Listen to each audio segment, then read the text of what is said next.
2024 সালের অভ্যুত্থানের পরে আজকে এই 12ই ডিসেম্বরে 25 সালে দাঁড়িয়ে শরীফ ওসমান হাদির গায়ে এই যে বুলেটটি লেগেছে, তার মাথায় হত্যার উদ্দেশ্যে তাকে যে বুলেট বিদ্ধ করা হয়েছে, এই বুলেট শুধুমাত্র শরীফ ওসমান হাদির মাথায় নয়, এই বুলেট বাংলাদেশের ফ্যাসিস্টের বিরুদ্ধে দাঁড়িয়ে যাওয়া যে অভ্যুত্থান, সেই অভ্যুত্থানের বুকে করা হয়েছে।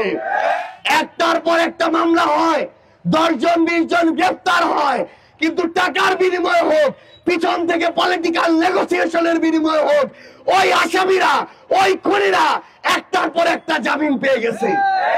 আমাদের সামনে শুধু নির্বাচনী লড়াই নয়, আমাদের সামনে বাংলাদেশকে রক্ষা করার লড়াই। আমরা আমাদের সহযোদ্ধা শরীফ ওসমান হাদি ভাইয়ের জন্য আপনাদের সবার কাছে দোয়া চাই।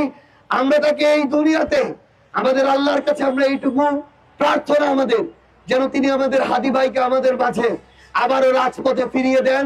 কারণ আমাদের জুলাইয়ের যে স্বপ্নগুলো, আকাঙ্ক্ষাগুলো, আমরা শুধু একটা ধাপ পার হয়েছি, শেখ হাসিনাকে পতন ঘটানোর ধাপ। আমাদের আগামীতে অনেক ধাপ বাকি আছে আমাদের কাঙ্ক্ষিত বাংলাদেশ গড়ার।